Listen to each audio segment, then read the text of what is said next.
Welcome to episode. Oh, sorry. Go ahead, Ross. Sorry. And we are live for another biddle.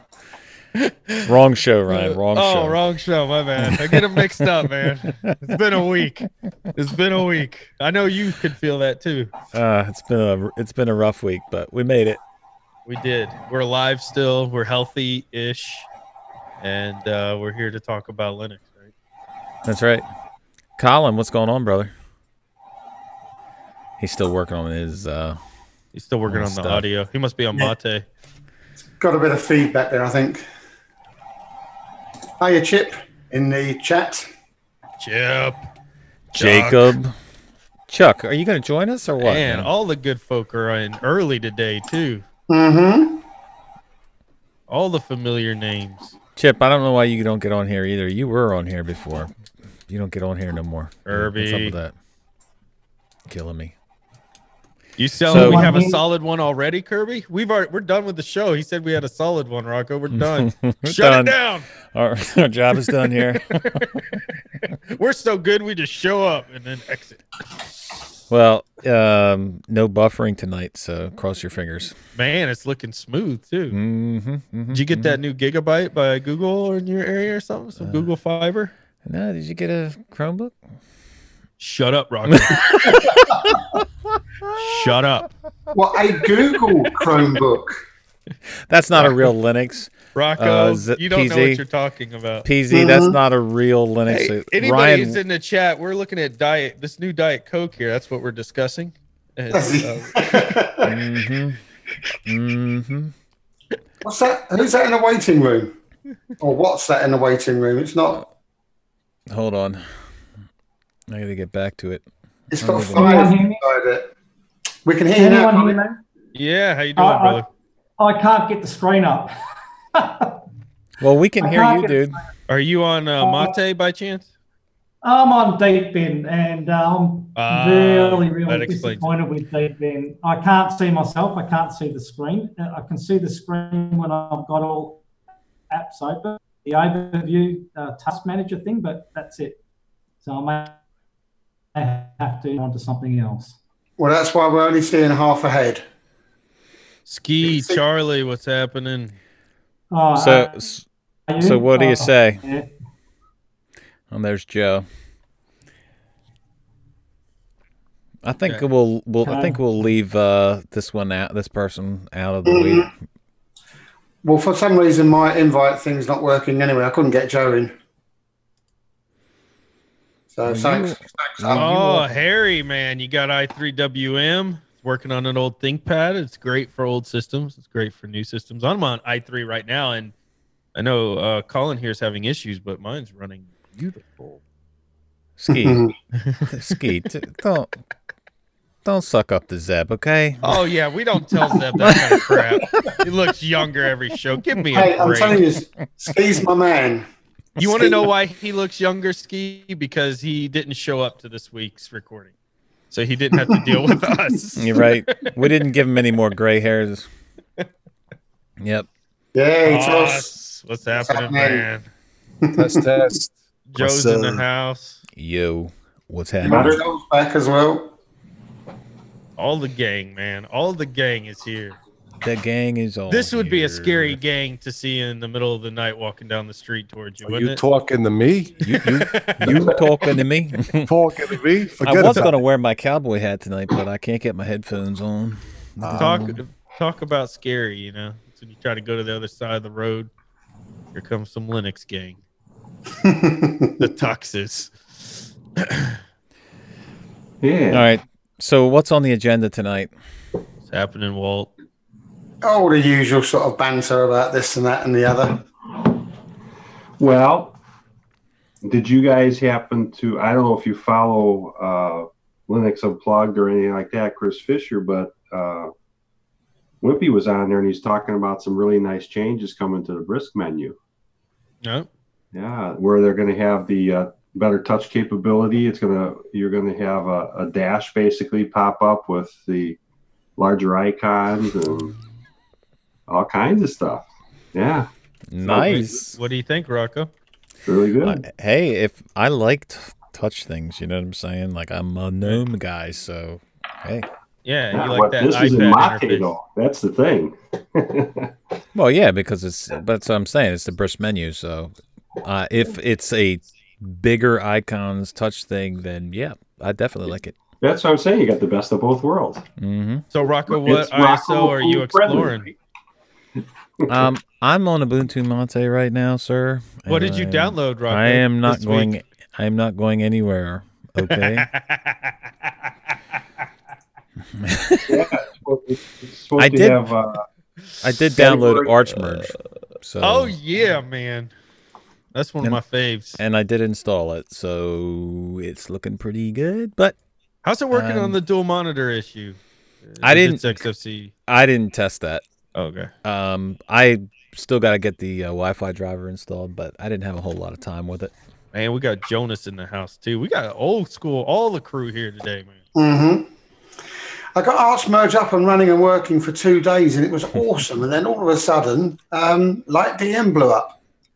And I don't do finding what's wrong. What did you do to it, Zeb? Yeah, Zeb. Good question. I was just running it and using it and gaming on it and doing the usual stuff, and then boom. It got merged with a bug. I don't know. Mm-hmm. Yeah. I've not had many issues with Arch at all. I'm sticking with Ubuntu Mate. I did test Makulu Linux. I really liked it. I guess it's out of South Africa. Makulu. I mean, it's one of the few distros where it looks, you're right, Lindoz, right? It's one of the few distros where it's loaded. It's jazzed up. You know, looks can be deceiving. You try to use it, it's not stable. This thing actually worked. I ran it off a USB drive, my teeny weeny test USB. You can see that 16 gig. It really worked. I'm looking at it and saying, wow, this really, obviously it's meant for Windows users to make them feel comfortable. Yeah. Yeah, that's the one that has all of them Windows themes on it, right? Yeah, it's a modified version of Cinnamon, very colorful. I recall it was eye candy. You know? And it was the only distro I've seen that had a built-in virus scanner out of the box, which is interesting. So Ski's talking about Netrunner right here. Have you guys? This is coming up everywhere in news articles and stuff. Netrunner's. I've never run. I've tried that. You guys tried it? Netrunner's okay. That's another one that looks nice out of the box. Yeah. Yeah, there's two versions. There's the Kubuntu KDE spin-off, and then there's the Manjaro. And I installed that. I installed that one yesterday, and for me, that's been the only KDE this year and last year that worked properly and was solid. Manjaro KDE or Manjaro Netrunner? No, Netrunner KDE, which is based off of Manjaro. Ah, yeah. Okay, I got you.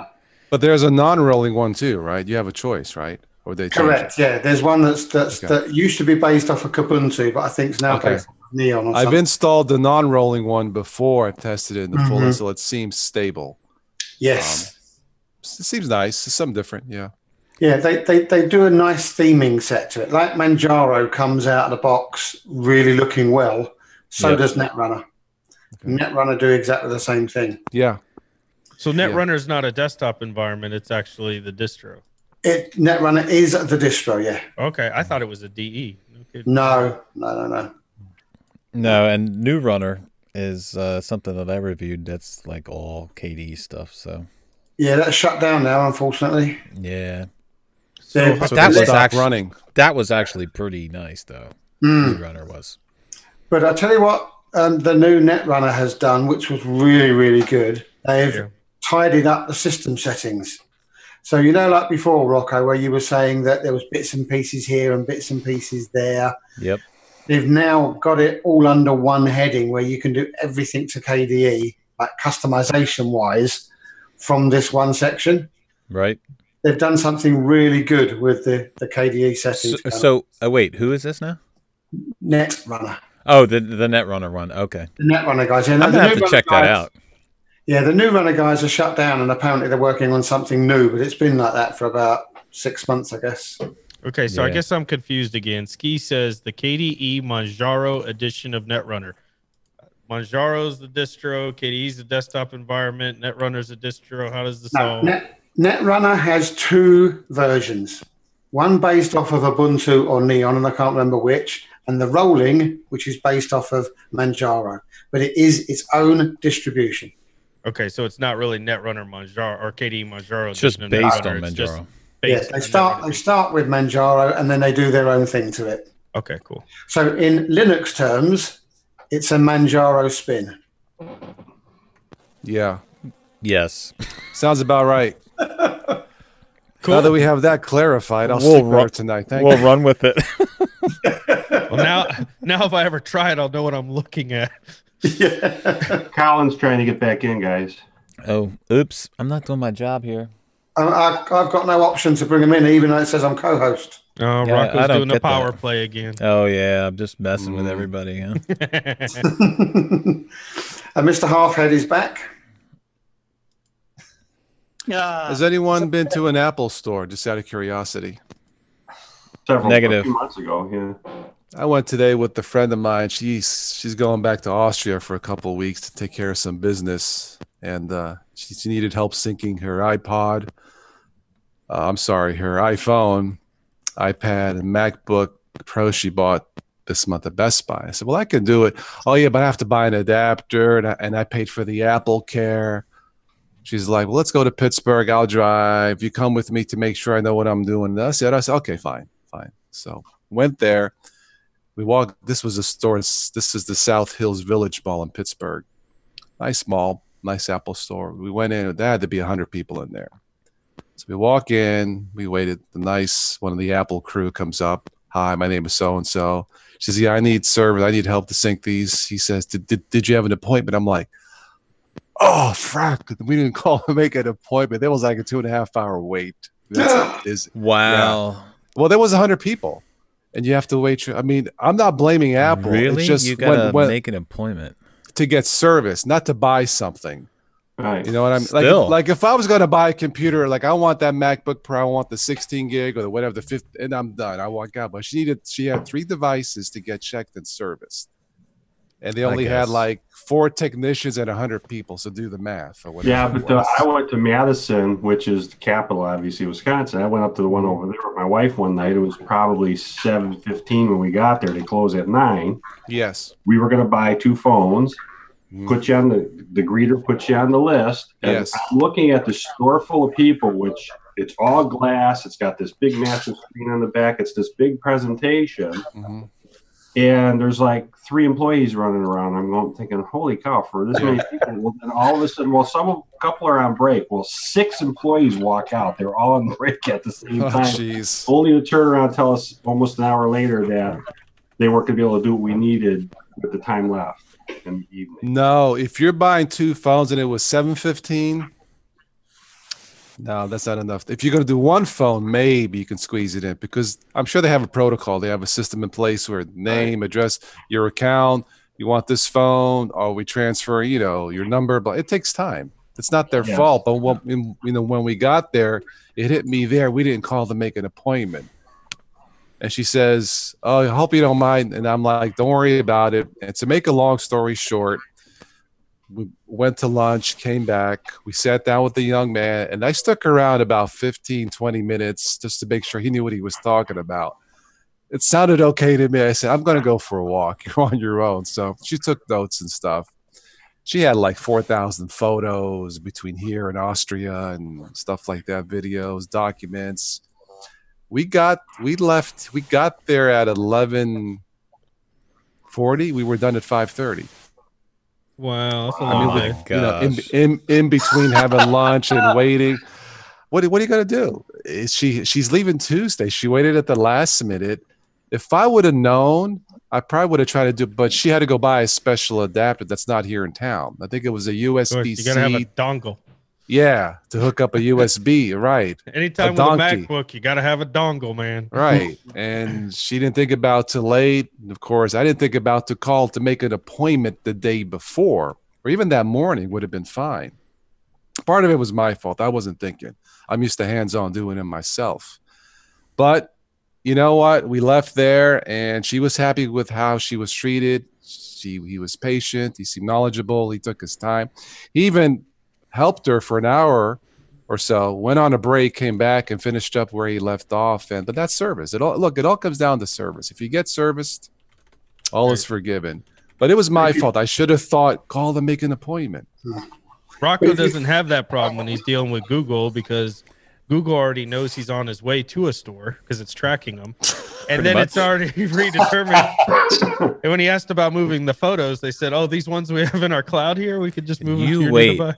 You wait. I don't know what you guys are drinking, man, but okay. You wait.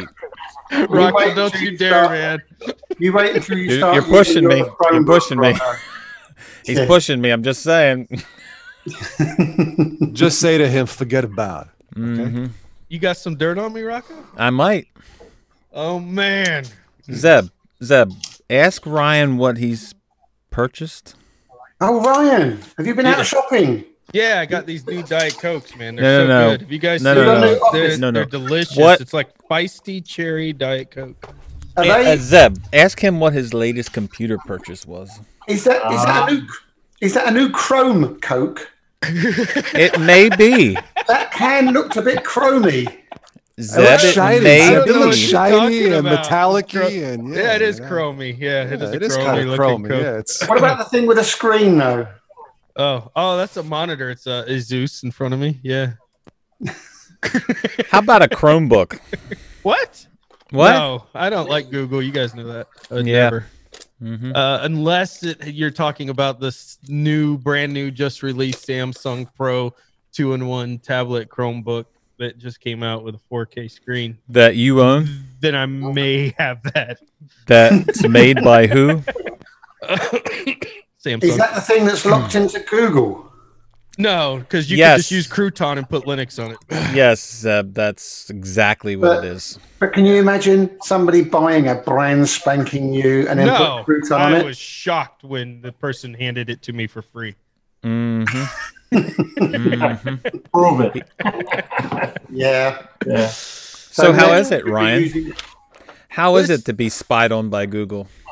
Listen, it's freeing to just let privacy go out the window, isn't it? It's great. You meet they lots just of know friends, everything about you. They track everything you do and say on it. Yeah, they tell me when I'm hungry, when I'm That's thirsty. Yeah, but it's a big Isn't it weight great? off your shoulders not to have to worry about VPNs and firewalls. Oh, it's a lot simpler, right? Just let yourself go. Yeah. This is the guy always harassing me about Google and Android. Look, the first thing I did was install Pia VPN on it, and then I that will help. Sure, I installed Crouton and have moved it to Linux. So there you go. Yeah. Sure. Show me the screen with Linux on it. I can't show you that right now because it's upstairs. Then you do a face. Right, of course it is. Yeah. I've been playing with Chrome OS though. That's an interesting operating system that is based on Linux. In case anybody was wondering, is it an OS or is it just a big web browser? Tell him, Clifford. Tell him. Well, now you've got the ability to download the Android apps, which is what I was really curious to see how that all works out within Chrome OS. And listen, it's the specs on the Chromebook are incredible for the price you pay for it. But ultimately, it's a glorified toy. About $499, but you're getting a 4K screen. 4K. Okay, that's not bad. You're getting 2-in-1. What size is it? 14-inch. 14-inch. Or 13.3 or something, actually. Wow, how can you see 4K on that thing? Yeah. That must be like... I don't think it's true 4K. I think it's called like Quad HD. It's 28 something or 26 something by 1440 or something like that. So it's not a proper 3840 2160. Yeah, it's not the full. Have a 6-pack and it's 4K. Don't worry about it. They call it like Quad HD, I think, or something like that. But it's pretty cool. But I do plan on seeing it. The problem with Chrome OS is it's very limited, and most of the apps are written for a phone. So even though you have access to that Android store, when you're installing apps on it, the apps show up in phone screen size. So you can expand it, but it's basically the apps are made for a phone. And even when you're trying to save stuff on the Chromebook, it's trying to save in an emulator Android folder, say, instead of your normal file manager location or an SD card. There's a lot of stupid things going on with the Chromebook. Honestly, yeah, I agree. Ryan, the good thing is that, like Harry said, if you ever try to get a job at Google, you don't need to submit an app because they already have all your info. Yeah, they already know. Pretty much. As soon as I booted into it, I put my login information, and then a big picture of Rocco comes up and goes, "Are you friends with this person?" I was like, "How did it know?" Yes, that's fantastic. Oh my gosh! And all this time you've given me this hard time. Hey, about you know me. Google, I'm gonna Google. move it to Linux. You know, I'm not gonna stay in Google like yeah, you. of course. I dip my toe in and I move on. In 12 months' time, you're not going to mess with a brand new piece of kit. You don't know me very well. I'll have that thing in pieces by tonight. No, it's pretty cool though. I mean, I'm not impressed with Chrome OS in any form, but there's certainly some advantages to it. I could see for why so many schools, like my son, the teachers, you know, he's obviously in pre-K, but they're telling him, hey, when you start getting into, you know, first and second grade, they need Chromebooks. Like they're all giving them Chromebooks. So that's pretty much the new standard for kids in school and stuff is Chromebook. Yep. Which at least has some basis in Linux, right? No, I thought there was a guy named I never heard of him. Move on. That said that no operating system from Google, like Android, would be considered Linux. No, that's not true. That's not what I said. I said that it's not a true. Everything you don't consider that a Linux version of any kind. You don't even consider it in the Linux, numbers. Chrome OS has nothing in it that would be in parallel to why we love Linux. We love Linux for security and privacy. Chrome OS is anti all of that. Is that backpedaling? I think. Yeah, no, that's exactly what I said before. I don't know what you're talking about. Kind of like a Christmas prediction. Kind of like your Christmas prediction. Yeah, exactly, Joe. Yes, Joe. Thank you for saving me. I didn't have no backpedaling. I didn't even get past like the New Year's, so it was New Year's anyway. By the way. Yeah, you at least had a technical out. I got to give you that, Rocco. I did. I had a technical out. But I mean, I think people should be impressed with the fact that I talked the wife into another computer. I mean, come on. I was just going to ask you that because you said you had 9 machines, I think, the last time you were talking about them. Now you've got... It was 7, but now I'm at 8, yeah. Okay. So what does that say for your skills of communicating and communicating I'm awesome what you at want? it, clearly. You couldn't get a regular Linux computer, so you had to get a Chromebook. I was interested. I really went out for this Chromebook because I thought if you can get those kind of specs for $400, I've got to play with this thing and see what it's all about. The hardware is awesome. So let me ask you now that you have it, you played with it, would you buy it again? Yeah, all day long. If I can get Linux on it the way I want, yes. If I was stuck in Chrome OS and did not plan to, I would be very upset because of the main issue so far, and I've not had it that long, I've only had it for a few hours now, is the file system, the way their file system's laid out. It literally wants to either put everything on Google Drive or put everything in an Android emulator, and it's very confusing. So, for instance, on my website, because I was like, well, let me see if you could program with the Chromebook.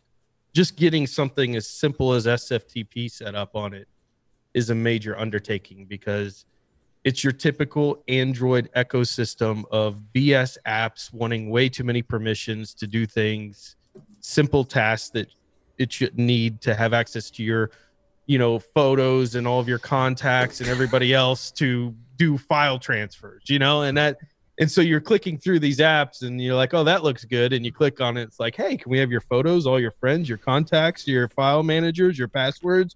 I'm like, why would you need that? Yeah, but it's typical Android BS.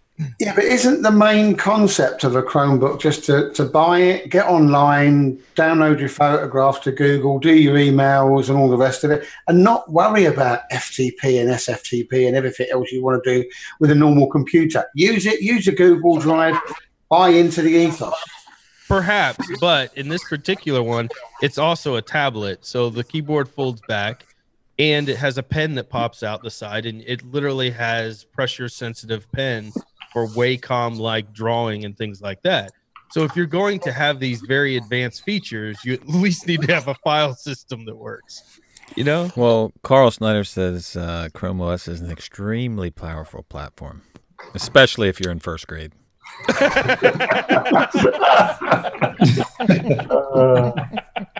I would agree with you. You could definitely do first grade math. But you know, it's interesting because you used the word confusing in that sentence, and you're the higher intelligence guy with I3. So how is a first grade platform more confusing than I3? It's not confusing. It's just a pile of crap. I mean, okay. Honestly, if they could fix their file system, there would be something really intriguing there.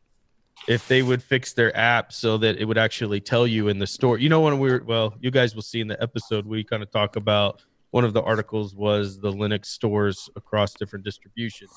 And I honestly thought, well, I'll go into this Chrome OS and probably be really blown away by their store. It was the exact opposite. What a complete disaster Android store is. Yeah. Number one, there's no search function for just Chrome OS. If there is, I haven't found it yet. Chrome OS apps that are optimized for the tablet. So you have to click through every single app before it pops up and tells you, this isn't optimized for your device. I mean, it's just, there's so many stupid things that they've done with Chrome OS. It's typical Google. Great idea, half-baked. It'll never get out of beta. Google product. Well, then basically what it sounds like then is it's just the setup process is getting you geared toward all the data mining you want to do, basically. Yeah. Yeah. But the hardware you get for the money is insane. You can't get another computer with those specs for $400. Mm-hmm. And so if you can get Linux on it, it's a steal, and I'd buy it tomorrow, but we'll see how well 4K, but that Dell laptop that I got at the holidays, I mean, that's terabyte drive, i3 processor, 8 gigs of RAM. I took the DVD drive out. I told you that story. I put the SSD in it. I mean, that thing with shipping was $348. It was a $400 computer. I got it for $329 and then shipping. So, you know, for testing Linux, and then. So, can you draw on it, Joe? Huh? Can you draw on it? Well, if I put the right application, I probably could, but not like. Well, I mean, on the screen, you know, like. I can't even draw, and I'm acting like it's a big deal. No, it's a touch screen. This is a touch screen. Is it a touch screen? That's pretty cool. It's not 4K, but it's a touch screen, and I purposely wanted a touch screen to be able to see what distros would work. I can draw on my Windows 10 tablet, and that only cost $250. A what? What was it? Just say. What was it? Z's the smart one. Yeah, you got the best deal. Yeah, but can you put Linux on it? Yeah. Oh no. Probably. Just an ordinary, I don't know, one of those little, I don't even know what processor it is. It just powers up and works for when I need Windows. Anna, how come I'm the Google lover, huh? And when Ryan buys the Chromebook. I use Google too, so don't mess with us Italians, okay? That's what I'm saying. Don't make me call Sicily, talk to Uncle Guido. Ryan, come on. That's right. It's been quiet here, you know? Right, Rocco? That's right. But if Ryan keeps on, there'll be cement pouring out of his aircon. Let me tell you all something. Have you ever met a German that was scared of an Italian? I haven't. There's a challenge. Wow, there you go. Okay. Hang on, Guido's calling me now. Wait a second. You know why you've never met a German that was scared of Italian? Because they're all in your concrete walls. That's it. Wait a minute. This basement? Is that my family? I wonder why I see a bulge over there on that wall, man, behind you. What's that bulge? Yeah. I'm just saying. Uncle Tommy? We'll call Uncle Aldo in Brooklyn. You know what I'm saying? You know, it's fun. I got to tell you a quick story to talk about this. One day we go to a local restaurant over here. This is a few years ago. And I had this, it was my mother-in-law's car. It was a 2000 Grand Marquis Mercury. Those trunks, you could put 3 bodies in it, right? Easy. So I'm walking out. And Easy. I hit the remote. The truck goes up. My son-in-law says, no matter what you do, I'm not going in there. I said, listen, if that were the case, it would have been lined with plastic and you wouldn't have known the difference anyway. You'd be in there already. So, you know. But, you know, that's how we used to buy our cars. You measure by how many people you could fit in the trunk. Really, Joe? Tell us more about that. I'm just kidding, guys. Look at all the dead faces. Look at the crickets now. Toss, you're suspiciously silent during this conversation. I know speak English. Huh? I don't speak English. He's like 7.5. That's how many. I mean, never mind. I got a text from Guido. He says, "Shut the bleep up." Okay. That's right. That's my grandfather. That's my grandfather. Where's my wine to mellow me out? No problem, but no. Carl says he's German, but he's kind of scared. Us Irishmen aren't scared. Okay. Ski, you crazy. All right, so what are we going to say? What's going on, man? Where are you going to jump to? Hold on, let me think. Nothing. Lies. Oh, you're still on Mate, are you, Rocco? I am still on Mate. Still Is having it the hard solid? drive issue. It is solid, dude. Everything is running fine. Yeah. Except for the hard drive. It's a hard drive. But I don't believe that's a Mate issue, dude. I don't know what it is, but I don't believe that's an issue with Mate. It's funny. Chrome OS, I don't get any hard drive errors. That's funny how you don't get them errors on Chrome OS. Is there a hard drive in Chrome OS, or is it No. just RAM? That's why you don't It's just have an error. all it is cloud storage, dude. Yeah. All on the Google Drive. Yeah, it's so reliable. Yeah. Google replaces their drives constantly. No, but I'm having this issue where I'm getting low disk space warnings constantly on my root partition.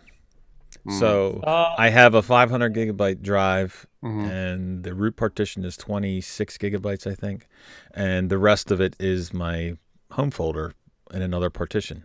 What's your video editor? Kden Live. And where does that store its temp files while it's doing all its bits and pieces? I don't know exactly, but I don't want to open it up right now. No, of course, but that might be storing temp files whilst you're like creating your video and doesn't always release them properly.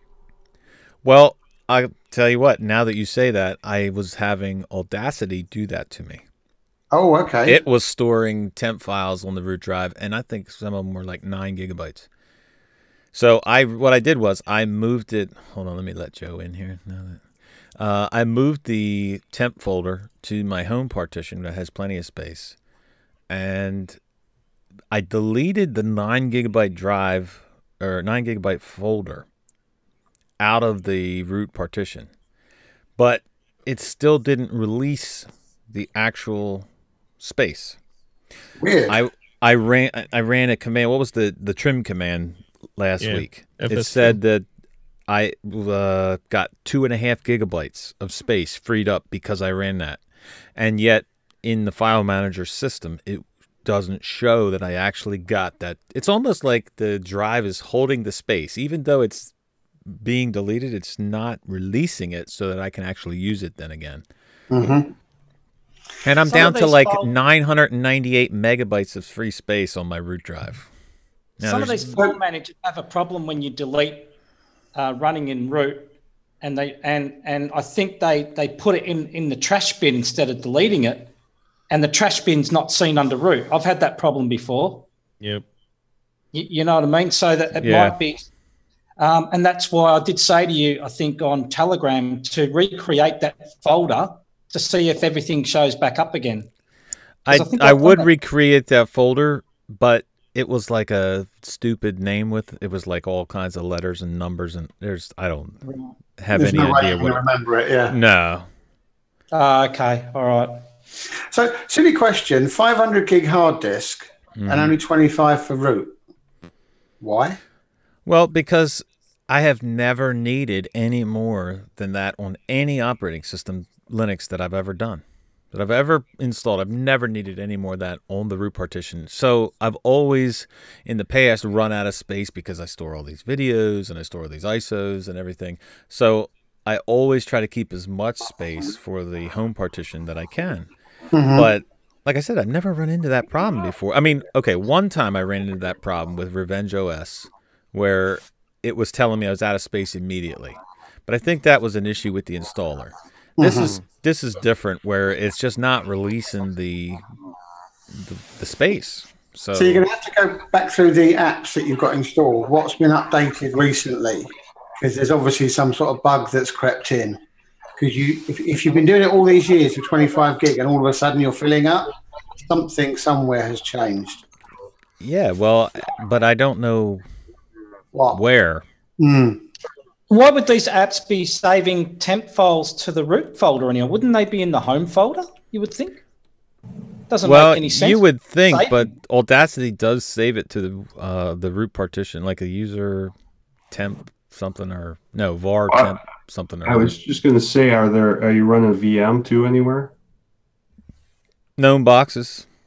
Because when I run a VM on here, I noticed that if you don't set your specific drive size and you have it where it can adjust, I noticed that mine was starting to get eaten up too. And as soon as I took the distros out of the VM, boom, everything came right back for space.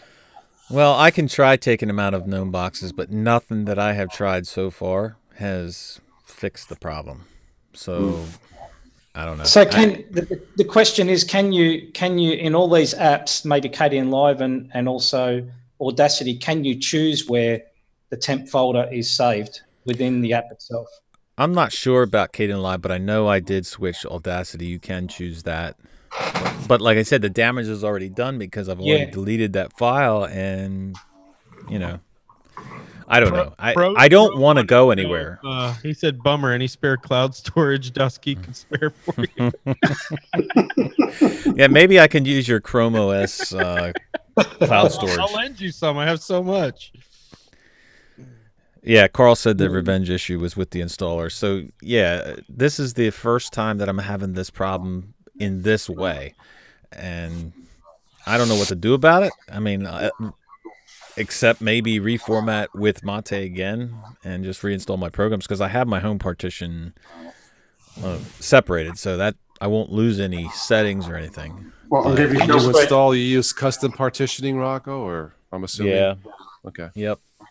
I'll just reinstall. You got your root partition there, which is how I do it, and then you got your data partition. Yeah. Just reinstall and start again, and just redirect all those apps to the home folder. If I was smart, I would have created a script for all the programs I have, so I didn't have to reinstall them all. Isn't that what Alan does? I've never done that. I've never tried that. I don't really write scripts. I don't know how. Be nice to know. Anybody made a video on that? Nice to know how to do that. Yeah, but a lot of the scripts that you have, that they're specific to whatever distro that person's on and whatever programs they want, and you'd have to do a lot of editing yourself anyway. Right, okay. Yeah. Ski says, sounds broke, Rocco. Better install something else. Well, I'm not sure what changed in my Mate. But okay, and this is why I'm not hopping yet, because it runs great. I have no issues with Mate at all whatsoever. It runs no surprises. Great. No surprise. Yeah, I would have to agree. The only thing that changed in mine is the boot up time. I thought maybe it was because I had set it to remember programs that were running when I reboot. I unchecked that. I went back, and something, I don't know if it was when because I've been doing kernel updates and stuff, and something changed the boot time, because I got an SSD. It used to boot up in like 15 to 20 seconds. Now it probably takes a full minute, and I don't know what changed in there. I do notice, and I was going to ask you this, Rocco, did you see any updates the other day? There was an Intel update too that came through. I didn't take notice, Joe. I didn't see. There was an Intel. And one of the things too, whatever was changed in there, I think there was a kernel update too. If you remember right, I said when I tried to run Confiz on here, it would get the text and everything would get kind of blurry and act funny. And I think they fixed whatever that problem was, because now I tried it again after Wimpy talking about that too. Apparently in 1804 there's going to be some really nice improvements in that as well. But there's something that's already been fixed, because I've noticed it already that it's running better with it. These guys are killing me in the chat. What? Okay, so speaking of the update process, does anybody else have a problem where, I mean, I don't know if it's a problem, but the updates are set to check every day, every other day, something like that, and yet it won't pop up a message saying that there's an update. Like, it says it's supposed to check every day, and there are updates, because if you go to the terminal and you do an update, it'll say, so many apps can be upgraded or whatever, and you can manually do it, and you can even go into the menu and hit software updater, but it won't physically pop up on its own and say, hey, here's an update? It pops up in the panel. I notice on mine, and then I also have plank down here, and I'll see it in the corner of the plank too. Yeah, but it won't do that for me is what I'm saying. Like, oh, that's odd. It won't pop up saying there's an update. I have to physically go in and hit check for updates. And then it'll tell me there's updates, but it just won't pop up on its own. Well, I had to do that for a while, and then something changed on here. So I don't know, again, if it was part of whatever their kernel patch was or not. Because if, matter of fact, I noticed too, even rebooting the mounted drive that I said wouldn't remount itself, even though I had checked to do that, is remounting itself now. So they must have fixed a bunch of stuff in here lately. I'm talking this past week, the last few days. So you were talking about that brisk menu. When is it going to drop anyway? 1804. Oh, it's all going to be part of 1804. Yeah. I got you. Well, the one thing about the brisk menu is the whole keyboard actions. Like, you can, when you start typing, there's no indicator lighting up saying which one you're on. So you have to like actually know to go up on the mouse in order to see the highlighting. Yeah, he said something about a text search being put in there too, so maybe that's what, maybe they'll address that. Yep. But so if anybody has any ideas besides reformatting, because I really don't want to. Check the forums. Check the Ubuntu Mate forums, Rocco. Have you? Maybe I haven't checked the Mate forums, but I have done like many Google searches for this specific problem. I had to asked a question about something months ago, and I got a reply fairly. They seem fairly responsive and friendly. I mean, I know Martin Wimpress is a stand-up guy, but try that. See what happens. Yeah. Just have Martin Wimpress on your next Destination Linux, and then you might be able to sort it out.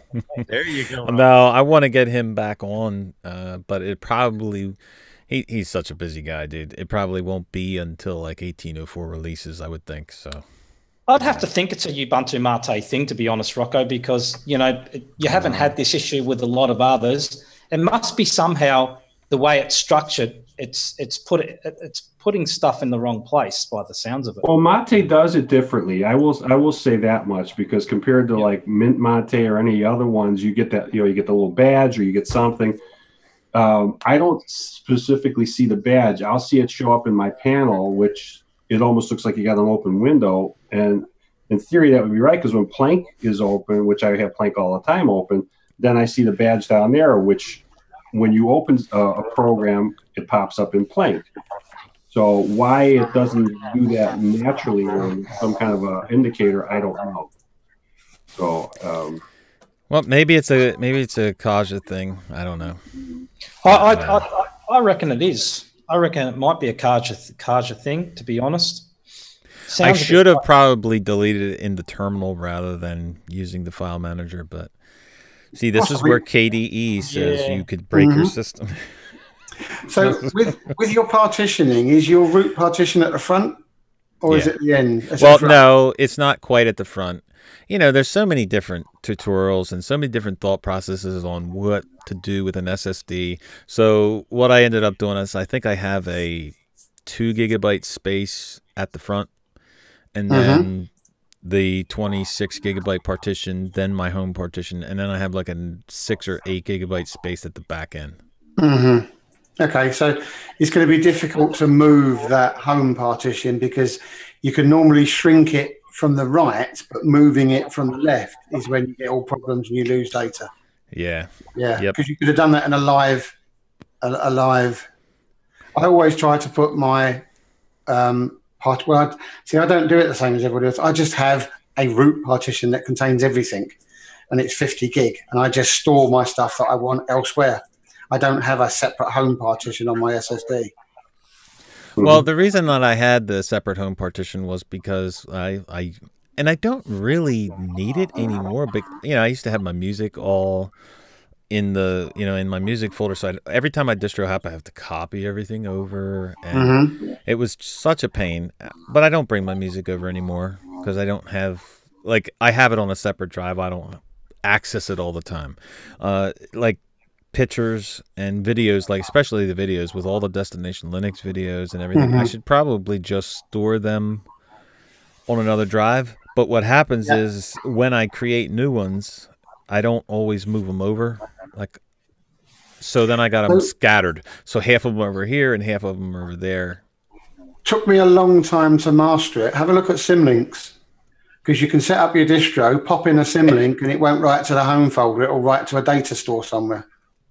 And you tell it. But then that's exactly. But then you gotta mount it automatically as well. Yeah, which is like you got to mount the discs. You just set it up once and it remembers it.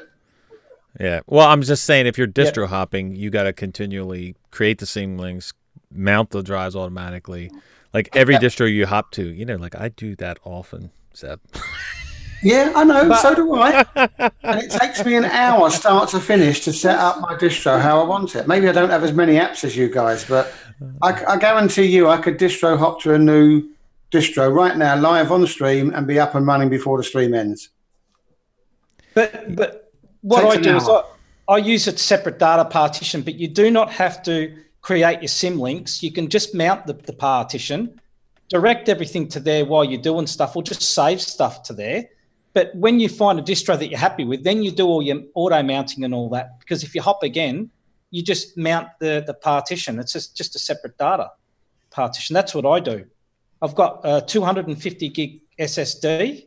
It's an NVMe. I just got a data partition, and everything's under pictures, videos, and all that. I don't Symlink until I'm pretty happy with the distro. Then I set it all up. But you can yeah, but that's kind of the same thing of what I'm doing already, ain't? By creating the separate partition, yeah. You're separate home or separate partition? I don't know. I'm not separate sure. Home. Yeah, but when you separate home, so when you install the distro, you're actually selecting the home partition. Is that right? Yeah. The only problem that I have with it is if you switch from, like, say, KDE or Mate to XFCE, it'll pick up some of those settings, and it won't look nothing like it's supposed to look, because it'll pick up some of those settings. But other than that, like, a lot of times, if I'm going to switch from, say, something extreme like KDE to GNOME or something like that, I will just remove all of the config files and everything and just leave the pictures and the documents there because of that reason. So don't set it up as a separate home. Leave it as a separate data partition. Just install root to the one partition for the root drive only, and then have your data partition as completely separate every time. Because it took me a while to figure out that the only reason you can use a separate home partition is if you jump distributions from XFCE to XFCE to XFCE will be fine. Yes. But if you're going from different desktop environments, it does not work. It absolutely makes an absolute disaster out of your distro. I agree. Yeah. So wait, you're saying to leave it as separate partition, and then what? Once everything's installed, then what? Then you Symlink to, like Zeb said. Oh, okay. All right, I got you. Then you do the Symlinks. Okay. Then you do the Symlinks. So you already got in your separate data partition, you'll have pictures, videos, and whatever. And then you just keep everything in there. And then once you're happy, you Symlink it all. And then you, what's the FS tab? You got it mounted under the FS tab. Yeah. And once you've done that a few times, it's easy. Well, maybe that's what I'll have to do. Maybe I'll just have to leave it as a separate partition rather than the home partition. Yep. That's probably what's messed up as well. Yeah. Sorry, Charlie, I didn't see you, brother. Hey, Charlie Brownlow on his Chromebook. Hey, Dash Geek, come back. We've got somebody who can teach you. Thanks, Jeff. I appreciate that comment. Are you kidding me? Is that normally how you have your name there, Charlie? Can't hear you, Charlie. If you wouldn't be using a Chromebook, maybe we could hear you, Charlie. Check the bottom. Charlie, don't take this from them. The Chromebook is the superior platform. Actually, what he's trying to show you is the fact that he has a Chromebook that's running Gallium OS. Can you hear me now? Yeah. We can, Charlie. We can now, yeah. Well, those interested in seeing the new Chromebook can head to the DOS Geek channel. Mm-hmm.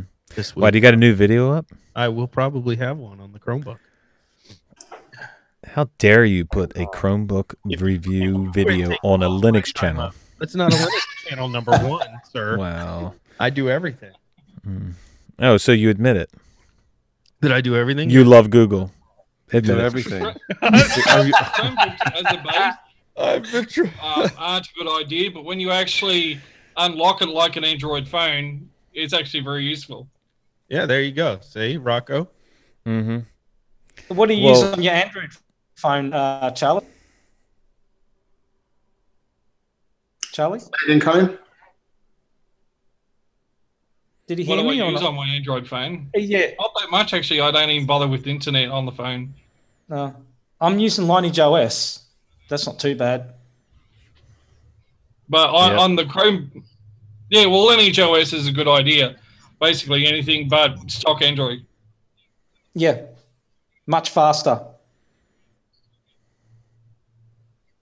So sorry, Ryan, was that dasgeek@gmail.com we find that?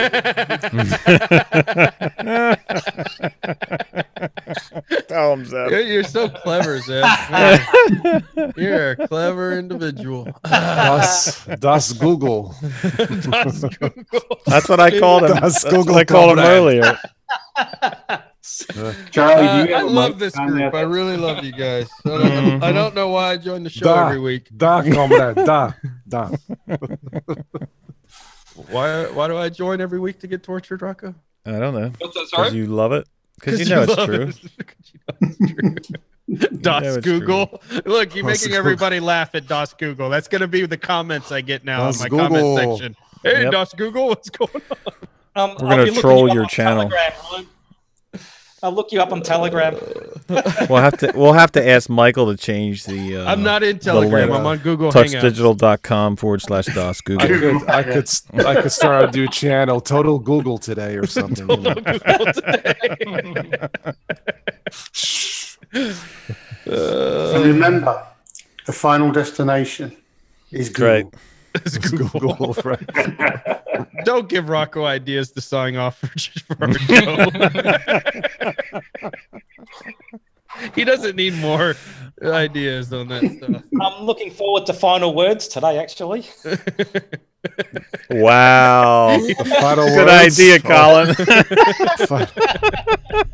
Yeah, I'm looking forward to that too. yeah, I know you are. So, speaking of Google, like they have their operating system Ubuntu that they are basing it off of Debian testing now instead of Ubuntu. So I guess Canonical's going to lose Canonical's going to lose a big customer. Canonical. Yeah. I guess so. I got in trouble for saying it, you know.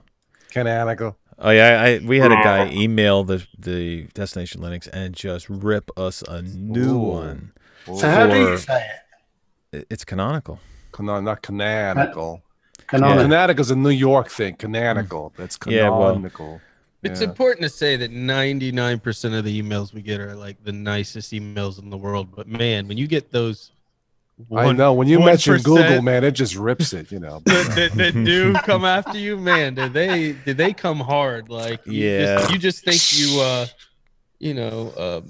this guy buried was their over the grandmother top, man. for him or something. I'm like, Why are people dude, it's so not hung that up? important, man. Why are people so hung up on pronunciations and interpretations? Really, I don't. As long as we all know what we're talking about, what's it matter? At the end Because of the day? you're a real expert if you know how to pronounce everything perfectly. As if Is every that- word in Linux is so easy to pronounce. Too many grammar Nazis. Grammar Nazis. Yeah. I mean, it's fine. We have nice people that come in and say, hey, look, the proper way. Like I kept, and to this day, I read it this way. It's just stuck is Debian. And it's obviously Debian, and he gave us the story behind it. Super nice about it's it. Debian. Come on. Debian. He was the individual was so nice about it, and I was like, see, and now it's a conscious effort to fix it, but it's just one of those things where before I ever, got into hanging out with people that knew Linux and all that stuff, that's how I read it when I was on my own. and it's stuck in my head that way. Wrong. Tom from Switch to Linux cops a bit about that too, because he calls it Debian. Debian, that's what he calls it. Yeah. Debian, and he cops a bit of flack about that as well because of the way he pronounces it. But hey, that's what it's called down under is Debian. Debian, yeah. Ritual's got a good way of saying canonical in chat. Who has? Ritual. It's about 6 up from the bottom. Keegan the Tennessean's the first one I saw, and that cracked me up. I started distro called So now that just and it's pronounced rock or something. It's got to be some normal word. Now the Desk's got the Chromebook. He has to get the Google camera that came out today as well. Oh yeah, there was. Okay, Zab, you pointed it out. Did you buy it yet, Ryan? Well, I guess I got to go back to the store now. I'm all Google all the time. Yeah, just do a search for it, Ryan. You should be able to find it. Thanks, man. I'll Google it. Sorry, EB. It sounds really good. Like 249, no display on the camera, and it auto takes photos when it feels like it. Sounds great to me. What's the problem? Just don't leave your camera in the room when you're getting dressed or something, I suppose. Keegan's distro is going to be called Dijon. It hasn't got an on-off switch, though. Love it. Steve. Has he got sound yet? I don't think so. It takes him like a couple minutes to get. Well, working with Zoom. They're a little slow in the UK. No, just kidding, but. Oh wow! Just a joke. Just a Oh, joke. I would never say something like that. Well, you know what the UK stands for? Ubuntu Kingdom. You know. Ubuntu Kingdom. Good evening, everybody. How are we all doing? Hello. Hey, Steve. What's going on? Welcome to the. Welcome to Saturday Night Google. If you missed it. I just wanted to say I am signing another executive order today. Sorry. Everybody switch the power. We're a bit slow in the UK. My apologies. He did love it. Wow. So what's happening, man? How are we all man? doing, guys? Lovely to see you all. I hope you're all well. We are. Good. Yeah. We are. When we playing Rocket League, man? Very shortly. I'm just in the throes of purchasing it. So I'll be contacting you, BD, for... I thought about doing, like, teams of 2. Of course, I'll be partnering up with Zeb. All right. Dig it. So that should be fun. Yeah. We'll do that, man. Does it take we never you a while, did get the... Steve, to purchase it over there? Because, you know, things happen slower over there. Is that right? Yeah, it takes a lot longer for it to go on sale over here because it's, you know, it's the UK. It just takes forever. But you know, look, maybe one day we'll get a sale on Rocket League. We're not like you guys in the US who are just bleeding edge. You know, right? We're more Debian over here. Right. I don't feel like the Euro Trucker skills are going to translate well into Rocket League. You're going to be like driving in Rocket League, checking your mirrors. Well, Michael, sure no. Have you seen his videos lately, or am I thinking of Zab? Where you? Well, Zab. That's Zab. That's Zab. That's me when I was playing Euro Trucker. I crashed that thing everywhere. I keep trying to buy Rocket League on Steam, but for some reason the shortcut link fails. And it's tuxdigital.com/Steam/Rocket League, and it's just I don't know why it's not working. I keep trying it every day. He's not even here to defend himself. I know. Awesome. Where is the lovely Michael? What's he said he couldn't make it tonight, so he can't make it tonight. No, everybody thought he was just his usual being late, but. No, he's not coming at all. He got a new Chromebook, I heard, and he's playing with it. Wow. Yeah. Funny you should say that, guys, because I've just redone all mine up. All ready for my coding. Look, Rocco! Here we go. Have an empire! Tell you, man, it's Google night here. You know. And everybody calls me the Google lover. Hey, we may have Google laptops, but we quickly turn them to Linux. Mm-hmm. Yeah. Or Absolutely. eventually, or maybe not. So maybe, probably not ever, huh? It's installing right now, Rocco. Right, I'm sure it is. Well, where's Charlie? Look at me typing. Charlie, send all your stuff to DOS Geek on how to install Linux on that, because I think he's going to need it. Yeah. It's just Crouton, right, Charlie? Are you just using Crouton?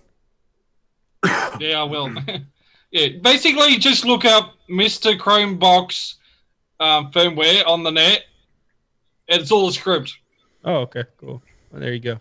It's very easy, Ryan. You should have it done by tomorrow, right? Well, I'm an i3 user. I know it naturally. Yeah, and then once that installs its custom core boot firmware, it only takes like 5 minutes. Then you can install proper Linux. There you go. Then Not Rocco that can't make fun of me anymore. Not that that would happen or anything, but he could if he wanted to. Love that Android architecture. I can't get away from it. All right, well, so I've been experiencing deep in during the week. Yeah. And wow, their mirrors are so terrible. And just downloading things, just I think I could watch grass grow quicker than. And I've selected the fastest mirrors. They still have that issue, and it took me, I don't know how long just to install Audacity. It took forever, but. The positive side is if you install Synaptic, things seem to happen a lot quicker within Synaptic than the deep install. So they have issues with them. That's something that you don't hear very often, because usually when people talk about deep in, it's usually how beautiful it is and how how good it is. So is that the only problem you have with it, or what? No, well, just today, just going onto here, I couldn't get the Zoom screen up. It just kept minimizing and wouldn't come up. That's why I had to swap distros. Just wouldn't, the screen just wouldn't pop up. It just kept minimizing. And I went to the multitask view and clicked on it, and it just minimized again. So I just couldn't get the screen up. So I had to swap distros. So this is why I do things, live and on real hardware, because then you really get to know what a distro's like, isn't it? And it's got a few issues. Yeah, you can look at things through VirtualBox or GNOME boxes or something, and it'll give you a good indication of certain things. But if you really want to see what it's going to react like, you have to install them on real hardware. I mean, you have to. Yeah. Because you never know how the drivers are going to actually work. No, that's right. And maybe that might be a driver thing, because I haven't installed any drivers yet. I just do it. It's probably using the Nouveau drivers. Maybe that doesn't work well with those. I don't know. But I'm not impressed. I had for the first time, I had issues with Zoom tonight too. When I first clicked in, it seemed like it wanted to go into a meeting. I thought, well, maybe I had the wrong one. So I backed out, and then I couldn't get it to come back up correctly. It took me a bit, and then it just froze earlier in the middle of me horsing around about the trunks in the body, which was the perfect time for it to do that. So, but it did. I was having glitches tonight too that I normally don't have, and it does have a login. So I'm wondering if it wasn't something with logging into the Zoom server. So I don't know. Even though it's natively downloaded, it's still, in order to run it, it wants you to do a login. Yeah, Joe, you're right though, because when I started the stream, right before I started the stream, I went to get to the meeting, and obviously got to log in. But when you're signing in, it just kept spinning and spinning and spinning. I had to actually shut it down and restart it. So it must be having some weird issues right now. Yeah. So I wouldn't be so quick to blame the distro, I guess, is what I'm saying. Well, the problem is if you've got to run Zoom on a Chromebook, it runs perfect. Is that what the problem is? That's why Hangouts are so wonderful. Google perfectly well on Peppermint. Yeah. Joe, your name is no Google for me. Yeah, there you go. So, Joe, what's all with the no Google? What's the matter with Google? I'm being facetious. Well, I've got a Gmail account for my email, but I don't use it for search engine anymore. I was waiting how long it'd take for somebody to catch that. Yeah, nice. Yeah, well, I'm sorry, we're a bit slow in the UK, but we get there. Wow. We're a bit like British Rail. We get there in the end, you know. You speak for yourself, Bobby boy. I have to say, Zeb, you're looking very well, buddy. I'm glad to see the old Rolf Harris back on there. It suits you, dude. Got to give you something to talk about. Oh, yeah, absolutely. Absolutely. So in UK, it's called Sloggle. Oh my God, it's Total OS today. I didn't see you there, buddy. How are you doing? It's okay. You're a little slow tonight. Oh my word. I didn't see you there. Lovely to see you, dude. Man. Oh, jeez. Good stuff. So, Lamer Linux says you love Deepin, Steve. Me? Yeah. Yeah. It says it in chat. You love it. No, absolutely not. I think I've run it twice in the virtual box, and that's about it. Yeah, that was the same with me. It's really deep, full of it, is what it is, in my opinion. But I don't see what all the hype is with the deep in it, you know. And everybody says, "Oh, I mean, it looks pretty, gorgeous, but man." it doesn't work. It does look gorgeous, but Makulu Linux looks gorgeous and it works. So if you want something nice and it works, Makulu. Yeah, but you got for Makulu, you gotta want a Windows-looking machine, though, too. Well. It looks half Android-ish, half Windows in a way. I mean, I don't know, but it looks nice. That's all. Yeah, that's all I can tell you. Called Shift. I think the one that you looked at, Toss, was Windows. Windows, yes. The new one he's working on is called Shift. So Shift. He doesn't have the Windows. It finally came back after ages of being abandoned. Say that 3 times fast, Colin. What's that? What? Shift. Say that's 3 times fast. Shift. He doesn't have all the Windows theming in it. He's got different themes in it. That's maybe why it's called. No, I think it looked fine. I think it wasn't too Windows-ish, but just enough. Anyway, I liked it. That's as soon as I saw it, it was pleasing to the eyes. So, well, I get the idea to have Linux distros look like Windows. Is the idea to get some Windows users over, but I almost get the sense that there's almost too much emphasis on that now. I mean, sometimes I think it might be better to just say, hey, come over and try this OS, or we call it, obviously we know it's a distro, but try this OS on your system and try it for what it is and not worry about it looking like what something else. I haven't really seen too many distros with Windows theming. I guess Zorin is one of them, like another one. I mean, but I'm sorry. I'm not laughing at you. I'm laughing at Carl. Sorry. Forgive me for that. There's well, you've got Ferrin, you've got Mark Kulu, and you've got Zorin. They're the 3 ones that target. Well, actually, I like the look of. I like the Windows aesthetics anyway. Mm-hmm. Well, don't get me wrong. I get the idea, and you could just about theme most any distro to look like Windows too. But it almost seems like that's such an emphasis during conversations, or even people that are putting out videos or whatever else about how you can make it look like Windows. And I get the idea of doing that to appeal to the new user or somebody who wants it to still have that same type of feel. But to me, I think it's getting a bit to the point where it's almost more than it should be, is what I'm saying. You know, it's just a choice. You make a choice, yeah. I have to be honest. 2 of the best Windows themed distros surely have to be A, Ferrin OS, and B, Chalet OS. Both really really cool. Yeah, Chalet OS really nice. But they haven't had. Chalet hasn't had an update lately, though, right? No, I agree. But the only problem with doing that is, at the end of the day, you can make it look like Windows all you like, but it ain't Windows, is it? Right. That's the bottom line. It's not. It's never going to be Windows. No. Right. But part of the appeal that's the most to coming to Linux, Linux, it's not Windows. Yeah, well, part of the appeal to coming to Linux is the fact that it is different from Windows. Mm-hmm. Right. So, I have to be honest, at the minute, on my main PCs, it's peppermint till the day I die. Mm-hmm. But on my secondary PC, I cannot get rid of Elementary OS. Really? It's fresh, it's modern, it's bloody just works. It's fabulous. It looks like a Mac, it looks like Linux, it looks like Windows. It's functional, it's easy, it's Ubuntu. What more do you want? It's fantastic. It's Try and really customize fresh. it though. Yes, dead easy, Toss. Ever so easy. Piece Really? of cake. Yes, I've done videos on it. It takes you 5 minutes to unlock it. It's great. I guess I'm a little slow there. I don't know, but no, that's the UK, buddy. That's the UK, buddy. No, you're way ahead of the line, Toss. There's about 6 lines of terminal, and then it opens it all up. Yeah, absolutely, Zeb. And it's brilliant. It's modern. It's Rocco, didn't you try Rocco to make it your own, and it didn't quite work out or something?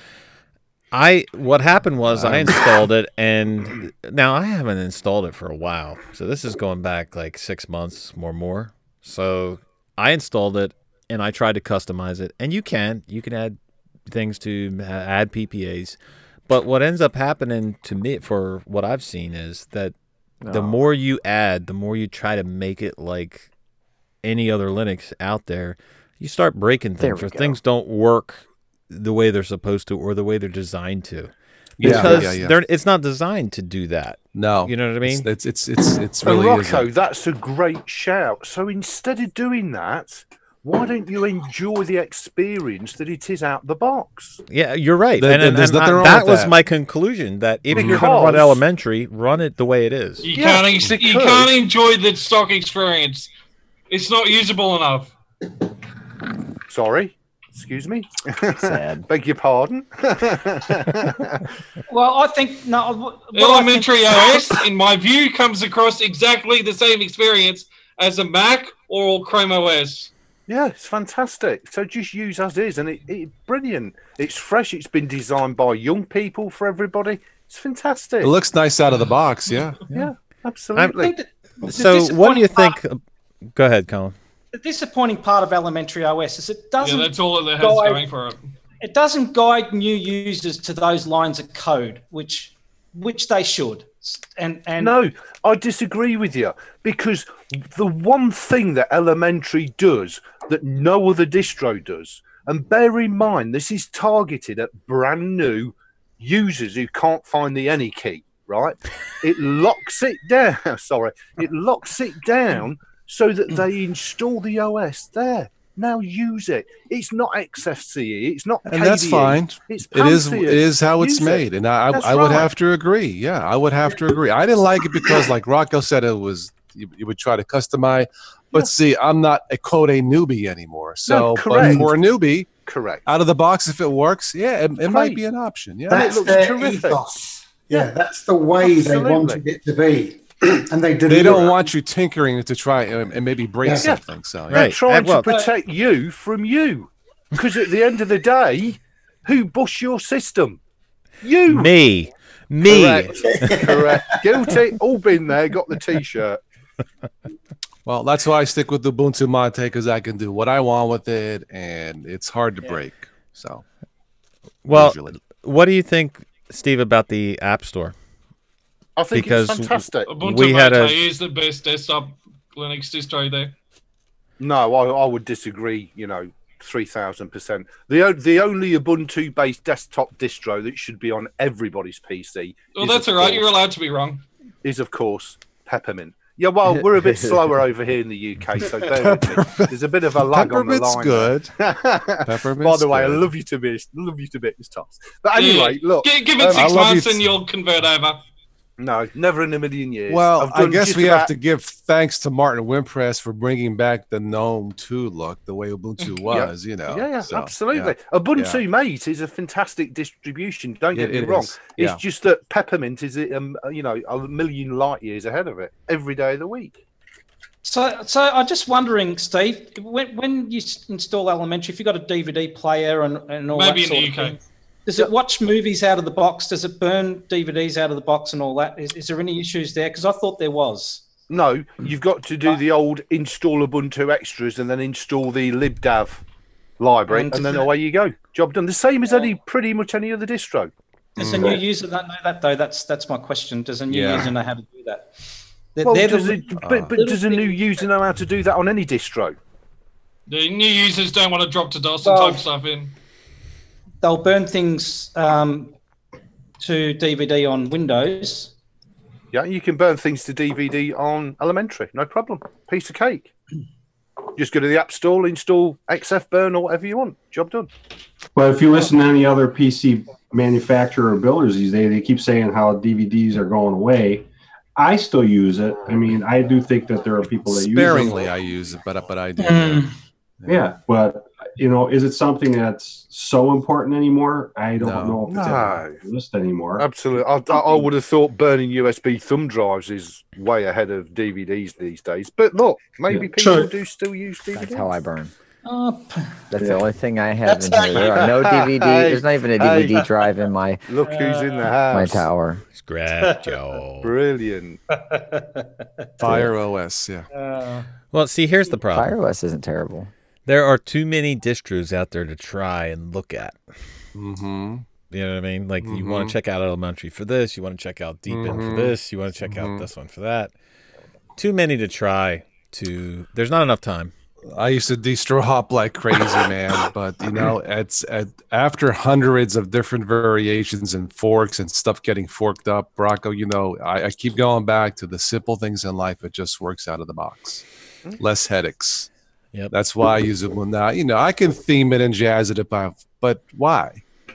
I don't need it. Yeah, but Tosh, you're missing the essential truth. You are no longer a brand new noob over to Linux. You're in the Linux terms now, you're quite an experienced user. And you're now at the stage where you'll install something that, I don't like this, I'm going to change that now. I'm going to break, bang. Well, I did all that years ago when I first started.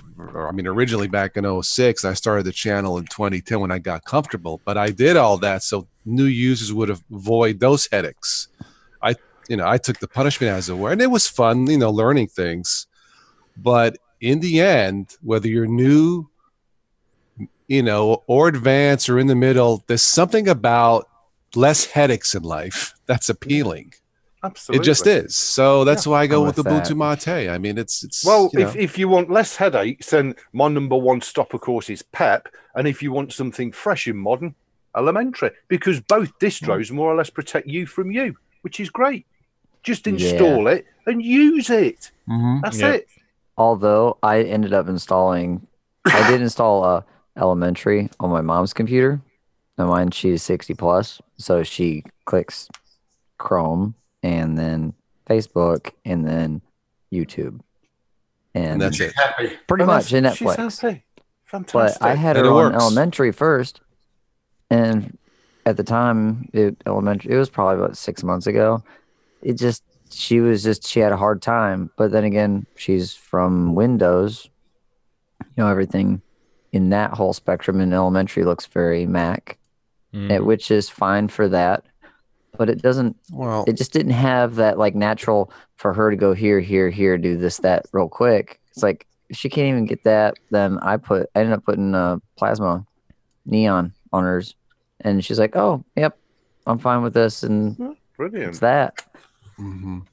Although there's always these weird like things that pop up here and there in plasma, and then they remedy them, but every time I see something on their forum or this, that, or here, there, they're like, yeah, we have a fix for that, but we're trying to push it out, and it won't push out. I'm like, that's interesting. So far in Ubuntu Mate, I just seen the one bug in the panel, but it doesn't really affect anything. It's more how it looks. But right, you mean the big icons or what?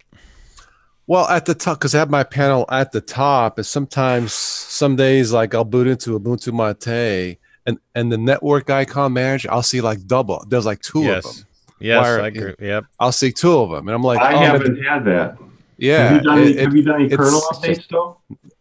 I think I have. I mean, it doesn't affect this, so I just leave it. It just looks kind of dumb, But that's all that I've noticed. I haven't noticed anything crash, or anything unusual. When I first installed it, did it, but I don't see that happening anymore. And I think sometimes if I do the panel switcher, some of the icons will be missing, but that's minor gripes. That doesn't really bother me. But I just leave it the way it is, and I'm using Docky right now as far as a dock. Okay. But I was using Plank, and one of the issues I had was that the panel was actually showing up in Plank as a running program that you could minimize. That's hilarious. I mean, it was like so weird because you'd click it and it would actually minimize the panel. Yes, that's funny. That's a bug in the I think I noticed that too. Yeah. The only thing kind of like an auto hide, but you're doing it manually. Yeah. Okay. Yeah. No, in the UK we have that as standard because all the UK auto hides by default anyway. So I do the IntelliHide in Plank, but the only thing about Plank is after a while, maybe a week or so or a week and a half, it seems like it'll get a little glitchy. I'll close it, reopen it, and then it's fine again. But I haven't. You should try Docky, dude, because I don't have that issue with the Mate panel with Docky. So I don't know if it's just because Docky's like I like Cairo Dock. Plank is from Docky, so I mean I don't know if it's just the older code or what, it doesn't have as many bugs or what, I don't know. I find Cairo Dock a bit too confusing. It's got too many options, but Docky just works. If you go into advanced mode or view, it does have a lot, but if you just stick with the basic setups, the simple layout, Docky works pretty good usually. Yeah, see, I like tweaking this now, but because Cairo is awesome though. On it. But if you run XFCE, you don't need to create a new dock. You just pop a new panel in. Yeah, that's a great shout, Zeb. I was thinking that myself. That's a great shout. You can do that in Peppermint, can't you? Yes, you can. Do that it was Mr. Davis. I always forget. And who was the XFCE guy we had on? Someone Davis. Sean Davis. Sean Davis. It was him who said, if you want the clock in the middle, just put 3 panels along the top and have the clock. And that works perfect, dude. Yes. Absolutely. Yeah. Isn't Das Geek? Isn't he a big XFCE fan? i3 is. Oh, hello. Look at how fast I'm sure he's quite fond of XFCE. He's an i3 man at the moment. Oh, really? So no, Colin. No, he's a Chromebook guy right at the moment. Oh, sorry, he's a Chromebook. Oh, did he bork his system? No. Have a bit of that. Rocco's on for. I'm not sure which one's of the higher intelligence. I'm not sure. I haven't worked that one out. So wait, how does that work that an i3 user would get a dumbed down Chromebook? Because I'm going to turn the Chromebook into a Linux book with i3. Yeah, when is that going to happen? He had brain meltdown this weekend-ish. Brian, you're missing something. That's funny. Perfect out for that one, buddy. All you had to do is say, I got to have something at home so the kids can work on it. Yeah, Rocco. No, see, Joe, he leveled that excuse because what did we talk about on Destination Linux about your son? Friend, I send him a picture and of a new toy I got, and what does he do? He comes on his show and blasts me for it. Wait, some friend. He just talked about his son, Joe, running what is your son running? Linux Lite, and he's 5. And he's 5, and you buy a Chromebook? Well, I figured he's the smart one, so he gets the Linux, and I get the Chromebook. Yeah, so I guess you did send that one down in flames. He did. I tell you what, all joking aside, right? If you install Peppermint OS on a Chromebook, you have got the perfect mobile laptop. I agree. It's just fantastic. So you'll appreciate this, EB. What's happened Except Peppermint doesn't have any of the Chromebook drivers. Here we go. Really? What next? It's got to be Google free, really. So that's a bust, isn't it? Well, here's what's cool about this is this is the new Chromebook that came out from Samsung that has the quad HD screen and all this stuff in it. So I'm pretty excited actually to get Linux on it. All joking aside, because I think it's going to be pretty cool. Oh, it will fly. It will absolutely fly, Das. You'll love it. And it really does completely transform. Check out Gallium OS, man. So much better than Peppermint. Oh my gosh, what is this? I'm just going to try. Look, guys, I'll be happy if I get Linux on it, period. So whichever one's on there. But yeah, I love really sorry. We're a little slow here in the UK. I think I've got a problem with the headset. Did somebody say something? They wind up running Puppy Linux in the RAM. Oh, that'd be fantastic. That'd be even better, Joe. The only trouble is I don't think there's any drivers in Puppy. Rocco, what's happening, man? He shows disintegrating. I'm gonna head Bring it back on the rail. Bring it back. See you later. Yeah, take it easy. Good to see you, Charlie. Take care, man. I've got to bring it back on the rails here. Oh, Chromebook. Oh my god. Who, what, when? Oh, man. Oh my god. Who did that? Dirty. Scrap that voice, man. I love it. What? So cool, isn't it? This is my AM radio. Scrap. Voice. My community is beating me over the head to do this video with you because they all want to be able to run Jack, and I'm not doing it without you. So we're gonna do it on your channel. I'm hoping, but we got to get together and do this thing. We're gonna have to do it together because I'm getting lost weekly emails like, please do that video. I've got 21 subs, and like last week I had 4. So somebody's pushing my name out there, yeah, man. and I have nothing on there. Yep, it's time, dude. It's time. Yeah, and well, I'm lost in. I did some cuts, like the first half of the tutorial, and then I get to the point where you add yourself to the user group for audio, or else Jack doesn't work.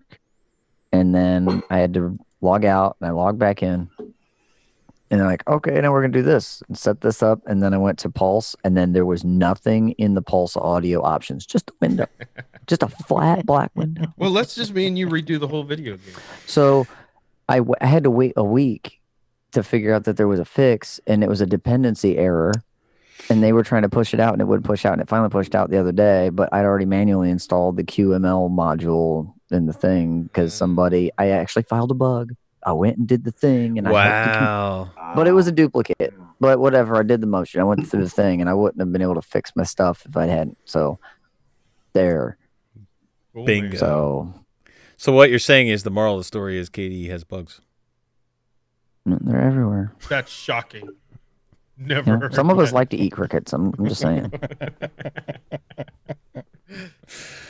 Yeah. Chirp. Shocking. So so I want to go back to Deep In for a second because everybody talks about it being like beautiful and everything, and I mean, is it just me, or I don't find it that beautiful?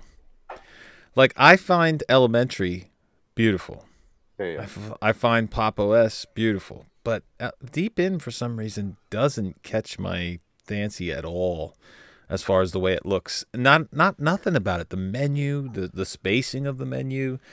I mean, certain ideas like the sidebar and everything is okay, but just the way it's set up, the look of it, I don't find it that good. At least looking at it. And don't forget, Deep In is absolutely full of keyloggers and spyware that go back to the beloved Chinese government. So, and I'm sure they're really interested to get data 24 to 48 hours delayed from the UK, of course, on everything I'm doing on the internet. If you want to have a look at Deep In, Rocco, have a look at XTix. That's good. EXTIX. Okay. He's just done a Deep In spin. Unfortunately, I couldn't get it installed, but on the live USB, it was spectacular. Really? So stick it in a virtual box and have a look. XTix. But he does some really weird things with his distros that just don't seem to work on my machine for whatever reason. Somebody said that also Antighost had a Deep In spin. Is that right? I don't remember seeing that on there. Probably. Yeah, they might. It might be a new thing, but I don't remember it being on there. No, do I? Maybe I didn't take any notice. It's part of Reborn OS as well, and that's just a spin of Antighost. So I think it was done by a Chinese lady. I forget her name now. I think her name was Chu Mi. And she's a very, very prolific. There's only Zeb that got that, isn't there? There really is only. Zeb's wetting himself, and everybody's like, "What is he going on about?" We're trying to ignore you, Steve, because it's a family show. Well, no, it's because there's a 24-hour delay here on the stream. Sorry, I do apologize. Okay, has anybody been on Firefox 58? Yeah, 58. No. Yeah, the nightly. So 58 is not out for Linux yet, correct? You can get it on a nightly if you put the nightly PPA. Yeah, right, but I'm saying is a just normal distro, you're not going to get 58. No, not yet. Ferrin OS had an update that it went to 58. I think it was FerrinOS. I've got it in mine. I actually was stopped using it, and then I went to check to see what version's in there, and I saw a Firefox update the other day, and sure enough, it was 58. Yeah, I can confirm that I'm on Firefox 58 on the elementary. So it is out. Maybe it is out now. Yeah. Must be. I wonder if I have Firefox 58. now you got it. You're making me check here. Yep. It is 58. What do you know? There you go. How did I not know that? Because I'm on the nightly. I'm on 59B. 59B. Well, you're way ahead of the game there, Zeb. That's just you just download the nightly PPA if you want a Ubuntu. It's not the ultimate best. It's like the pre-stable, and it's really good. It works very well. I'll tell you what I just installed on FerrinOS today was KDN Live, and I did a video on that's how it was running on there. But I installed the Flatpak version. But geez, don't these Flatpaks save things in a really weird place? Oh man, there are loop devices. If I go into my file manager, there's loop devices, like tons of them for Snappak. Snap, like because it's a loop. It shows up. It's the file system. I did for see what's that. running in there, and it's ridiculous. And for every snap you have running, you get a new loop. Yeah, that's exactly right. I don't know if it's Flatpak's the same. It's weird. Flatpak saved it in /run doc something else, some number thing. It was just I had to just go looking for it. I couldn't find it. Snap saves it in the root partition as well. Like they did they? Snap still as well. I forget what it exactly is, like var snap or lib var snap, something like that. But it's a weird place. Maybe that's what's eating your disk space up, Rocco. Have you got many snaps installed? Well, I did look at that, and you know what I noticed? Discord I have installed as a snap, and I looked in there, and there were 3 different versions of Discord sitting in the snap folder. Wow. They do that on purpose. It was taking up, I know, but what I'm saying is it was taking up 1.5 gigabytes of space. For one app. Holding those 3 versions for crazy. One app, and that was ridiculous. So what I did was I uninstalled it and reinstalled it in the snap, and now it only has the 1 version there. But that's like not cool to be taking up that much space. No. I think just to save the versions.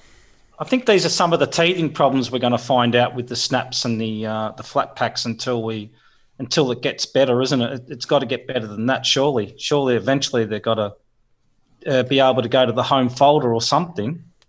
You would think that it would be automatic that it would go to the home folder, like there would be a .config snap folder, and that's where everything would be stored. But that's not the case. No, it's not. So, I don't know. You're right. There'll be problems with it, but I'm sure they'll fix it, dude. Yeah. But I haven't installed hardly any Flatpaks at all. No, that's pretty much the first Flatpak I've installed, to be honest, and that was in the actual Mint. What's the new Mint install? I think is the software manager now in Linux Mint. That thing's awesome. They changed the name as well. Yeah, I looked at the about, and it was called Mint Install because I didn't know the name of it. But that thing is probably one of the most awesome software managers out there now. It works really well. Did you hear that, DOS Geek? What was that? What did I hear? Yeah. No, I missed it. It's actually not too bad.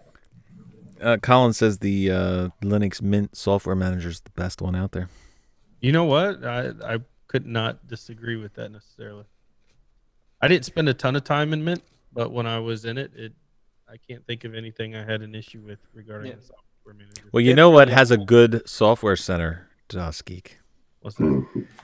Pop! OS has a good software center. You know why? Oh, maybe EB knows. Is it based on Elementary? It's based off of Elementary's App Center. That's why it's a good software center. Yeah, absolutely. That's absolutely. Great. You like Steve? You like the Elementary software center? You think it's pretty good, or yeah, I think it's fun. I think it's fantastic. You know, if you look at the Elementary App Center from a new user point of view, it's great. The problem that I have with it is with all app centers. How the hell would a brand new user know that GIMP is a pseudo replacement for Photoshop? That's my only argument. And some software centers do include that. But then again, you've got the community that says, well, actually, that's misleading because GIMP isn't. So you get down a hole.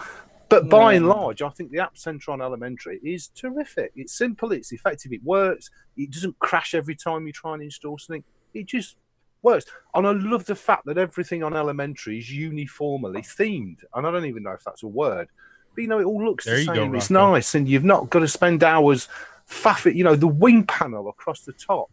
It's so gnomish, and yet it's not. No, it's fabulous. So gnomish. Hey, Rocco, maybe we should be on Elementary, dude. Maybe I should be on Elementary. Yeah. It's just refreshing to have a simple distro that you install. It looks elegant. It does some whizzy things out the box. And if you leave the thing alone, it just works. It's great. But I do agree, if you start trying to customize it and making Pantheon look like XFC or KDE, you're going to have a nightmare because that's never what it was designed to do. Yeah. What about Peppermint, Zeb? Do they actually are they using the Mint Install Software Center? Have they changed to that, or they're still using the original? No, they use the Mint Install Software Center. Has that updated to the new one, or is it still the older one? Probably not. Probably not. They won't update until 1804. Oh, okay. Yep. Fair enough. Yep. Excuse me. Because it's actually not bad, that one, I must say. Mm-hmm. So the two software centers that have come up that are actually up to par is Elementary and Linux Mint. Is that what I'm hearing? Yep. Pop OS. That's pretty much it. Pop OS, yeah. Pop OS is really cool. It is. I've been using Discover, and Discover is actually working a bit better now, I must say. It is working much better. Well, after the show, and I don't know if it's coincidence or not, but after the show when we had them on, Discover got way better. It was an absolute pile of rotten crap beforehand. Yeah, train wreck. It was horrid. But literally the next week they did an update and it was fantastic. I couldn't crash it. I have to be honest, thinking about it, the only app center that I think is better than all of them, which is still in its infancy, is of course Solus. I love the Solus app center, the way you can get a third party and it's all just there. It's easy, isn't it? So totally. I think Ike and the team have really nailed that. But of course it's in its infancy, so we need to give it a bit of time for it to grow and mature. But yeah, I think Solus for me seems to go, it's in your face and then you kind of hear nothing and then it's in your face and nothing. But I think you'd be hard pushed not to agree that Ike and the team are doing a great job on the Solus. That's a good shout out, I must say, Steve. That is a really good software center, I must say. For me, the biggest problem the biggest problem with the Solus Software Center is you can't see what's installed until you go to the third screen. Yeah, I agree. Yeah, that's a good shout. Yeah. If they had a tick on that second screen, so you choose your category and then all the software comes up. If they had a tick by what is already installed, then yes, it would be sublime. And it is so quick at installing stuff. And you don't know what categories you're in either. That's another thing. You get lost within categories as well because they don't really tell you what category you're in. Yeah, and I tend not to use a category. I'll search for something by name. Yeah, and then you have to flick on it and go, oh, okay, that's already installed. Come back out, search again. So that's the only minus for me. Yeah. Well, I was talking to Ike the other day on Telegram, and he's got all kinds of things coming out that has to do with the software center, with the Linux driver management, and basically they're working on integrating the drivers into the software center. So, like, if you go to install hardware drivers, it'll be in the software center, and they're doing all kinds of changes to it. So it ought to be really good. Yeah, they just dropped Linux Driver Manager 1 out there in the ether, so people can start using it now. Yep. I might do a reinstall just to see how it works. But I have to be honest, the only distro in my mind that is absolutely frightening in terms of just how competent and capable they are is, of course, MX-17. Oh, yes. I think that could well be the distro of 2018 if they carry on because they seem to really focus and target what the users want, not what's cool or what's the latest buzzword. and every distro release just gets better and better and better. It's frighteningly good. It really is. I think in my mind right now, the two best distros out there for me is Archmerge and MX. They are, to me, the most complete, just beautiful distributions that work and also have the capability to do very advanced elements within them while keeping the basic stuff out of your way. Archmerge, MX are my two favorites at the moment. But Daz, that's a great shout, because I had a comment leveled at me in the week, and when I first read the comment, I thought, what is this guy going on about, really? But now, having thought about it, what a great comment. He posted to me, he said, by the way, Steve, just to let you know, Archmerge, it's not Arch. Yeah. And it took me ages to get my head around that. But once you get your head around it, it's right. Manjaro is not Arch. Archmerge is not Arch. Swag Arch is not Arch. Right, yep. Interesting comment.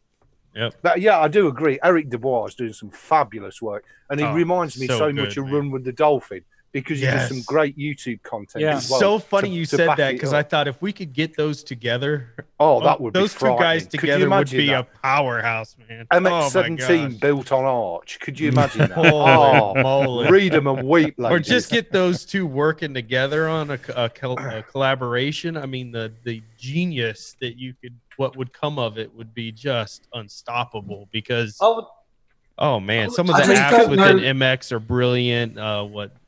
I mean, the ultimate combination really would be MX-16 front end with an Arch back end and Gunnery Sergeant Hartman as your senior video instructor. You're talking to me, man. You're talking to me. My name is Gunnery Sergeant. You little scumbag. You will not press the Windows key. It would just be fantastic. It'd just blow every other distro out the water, wouldn't it? Fantastic. I just don't get... I don't understand where Eric gets the time to do all these videos. I mean, he's just posted number 221. Yeah, he's really focused. He really is. Outstanding. He's not only focused, but what I love about being an Arch is if you have a problem and you're searching, you usually will come across his videos to fix it, which makes it so cohesive when you're learning the distro, because you're constantly getting the feedback from the developer themselves. So it's such a great community feel. And same with Dolphin. That guy's all over the place. If you post something about MX, he's there, he comments, he fixes things on the spot. The dude's just on fire. And he's one of the most measured, responsive people I've ever met. So kind. Do you know what I mean? He's really kind. And if you're asking him a genuine question, you will not come across a nicer, finer man to help you out. I agree. If you get a bit salty with him, don't worry. You know, Dolphin can be salty. Don't worry about that. He can do, but he's a lovely, lovely guy. And I reckon he's one of the best things to happen to the Linux community. I really do. He's fantastic. I can't sing his praises highly. Look, we got everybody dreaming in chat about it. They're like, Dolphin and Eric together, that would be awesome. Dolphin Arch. Wouldn't it? Wouldn't it? What a dream team that would be. Dolphin Arch, good choice. Fantastic. I actually like the XFCE desktop. It's the only problem with it is it'd be good if it could work out of the box with a without screen tearing. And screen tearing is an issue for XFCE, isn't it? I think it's an issue for everything. No, it's a good shout, Colin. I think it's always been a stunt. And my only argument against XFC is it's a bit like the UK. You get an update once every 2 years. You know what I mean? So, sorry, Charles, I can't help it. Colin, are you talking about specific to NVIDIA, Intel, AMD, or anything? Because I only notice it with NVIDIA. Yeah, maybe it is NVIDIA, maybe. I don't think Intel would be an issue. The fix, by the way, is that forced composition and pipeline within NVIDIA, and it goes away. But you're right. Any distro that has XFCE, you have to do that to fix it. Yeah, and it'd be nice if it could be done out of the box, which would be good, because I think XFCE, like you say, and actually when I'd done a tweaking video on Ubuntu, I think it was the 1804, not the 1804, I think the 1710. They've got the save configurations now in that, so you can tweak it, put it everywhere you like, and you've got all these save configurations to come back to a different style desktop, and it's just one-click affair. It's great. Yeah. So that's a really. I see a lot of people in chat saying they don't get the screen tearing in XFCE. It must depend on your card. On the 1080 that I have, it's constant. Pretty much any XFCE installation. Frankly, though, it happens on a lot more than just XFCE. But XFCE is pretty much guaranteed. And with my ATI cards on my Ryzen build and my Intel cards, I don't have it at all. So I pretty much thought it was it's an NVIDIA thing. Though. NVIDIA. Another definite thing is something that Rocco told me once, where on the OpenGL settings, turn off allow flipping. Yeah, and what version, Zeb, are you on now? Because I'm on that setting's gone. 384.111. It depends on what driver you're using, Colin, because it's still there for me. Yeah, 390.12, and it's still there. Well, I was using. Well, it must be my GT 745 then, because it's a mobile one, and I've got in Ferrin OS. You've got the 390, the 370, is it? The 376. Yeah, 3.6, the 340. I tried each one of them, and not one of them had that flipping one. None of them. So I think it's under OpenGL settings. Yeah, it's my card. It's got to be. Must be your card because, as you said, it's an odd mobile one. Yeah, I'm using 384. Every time you do a driver update, it turns everything back on, and you got to go back and reset everything though. Because I had again when I did the updates the other day that seemed to correct the comps and stuff like that. I noticed I'd have something on my second monitor. I'd be watching a video or whatever while I'm working, and I would see this flicker. And I'm looking, and then every time I was moving around the screen on the tabs, I would get a flicker. And then I went in there today and I checked, and sure enough, flipping was turned back on again. Yeah. So, and I was going to ask you, Ryan, that you bring that up. The force composition, you have that checked? Yeah, you have to check it on your screen with the NVIDIA settings, and it's under advanced. Mine's only up to 384.11 unless I go manually download it from NVIDIA's site. But I'm not an i3 user, so I need help finding the advanced settings. Oh, well, let me help you there, Rocco. Joe, what OS are you running right now? Archmerge. I'm on Ubuntu Mate 17.10, and it's 384.11. Go and install the NVIDIA. Go and install the drivers PPA from Ubuntu. And then you'll be able to get 390, and then those forceful composite pipeline will be available under the advanced section. It's a simple tick.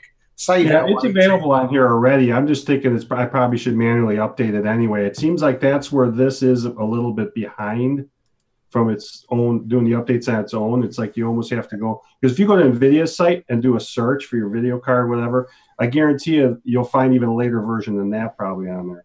Yeah. So would I be correct in assuming that Joe, Toss, and Rocco are all on Ubuntu Mate? Yes. Well, that's interesting. That's really interesting. That's a big thing. But I have Peppermint on my laptop, my test laptop, and I have not changed it off there. I use a separate dongle to do all the other, a separate drive to do all the different. Before you make any conclusions on that, Steve, make sure you ask Rocco what distro he's on tomorrow. Oh, that's harsh, but fair. But fair. Definitely fair. Well, I would run XFCE right now if I could get that dual monitor issue working out. But no, man. It kills me because I think you would just love it. Maybe it's a configuration change on your hardware. Yeah, but what configuration change am I making? I mean, it's not like I got old hardware. It's basically a new monitor you have to use. I really think it has to do, because me and you have such similar setups, I think it has to do with the VGA plugin. Rocco, do you have match monitors? Are they all the same brand and same size, or is it just like what you've got? I don't either, though. I don't have. No, I got a 32-inch LG and a 24-inch HP. Yeah. And what do they connect to? DVI and VGA? Display. Well, one of them. Okay, so I think one of them is an HDMI to display, and then the other one. I think the other one is an HDMI to display as well. Yeah. So you don't have them sitting side by side. Then you have like a side monitor. It's very interesting. Side by side. Side by side. When I had a 2-monitor setup, I had one on an HDMI and one on a VGA adapter. Because it was a little digital thing, and I had nothing but problems.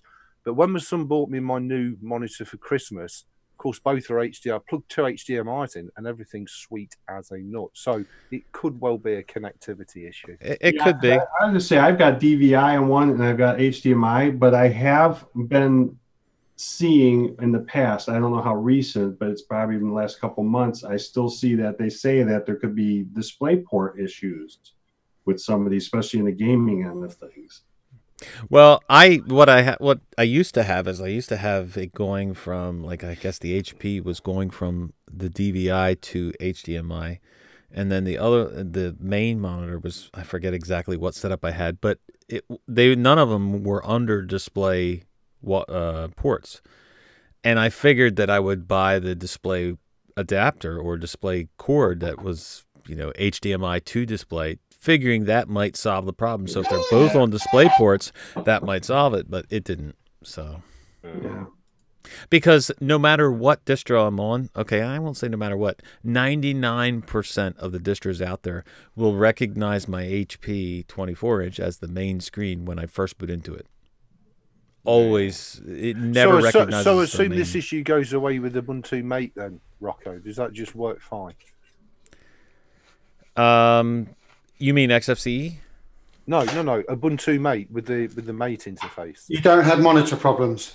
I don't have monitor problems on my table. Yeah, but so you don't actually say that. When my computer boots up, it always boots into my DVI first. It doesn't boot into the HDMI. Every single time. I have that too. When they come up, it still shows my big 34 inch is my main monitor, but on boot up, it always uses the DVI, and that seems to be on just about any distro as well. Yeah, that's because if you was to plug in a third one and it was VGA, that would be the first. It goes VGA, HDMI, VGA, DVI, HDMI, and then DP. Yeah. Right. It does them in that order. Yeah, the oldest, the newest. Yeah. It's enough to drive me insane. Yeah, but that really, when you think about it, is it that important for the boot up? It's not that big of a deal for boot up. To me, it's more important that they run correctly once they're up. Yeah, exactly. Yeah. Tops, are you on a multi-monitor setup, buddy? No, I am not. I keep it simple. One monitor. Okay. Yeah, mine's simple as well, just the one monitor. Yeah. Well, I've been asked, why I keep the dual monitors, because I have issues with them a couple times. But, like right now, I'm recording the Zoom window full screen on the other monitor while I'm doing everything else on this monitor. So I almost have to have two monitors.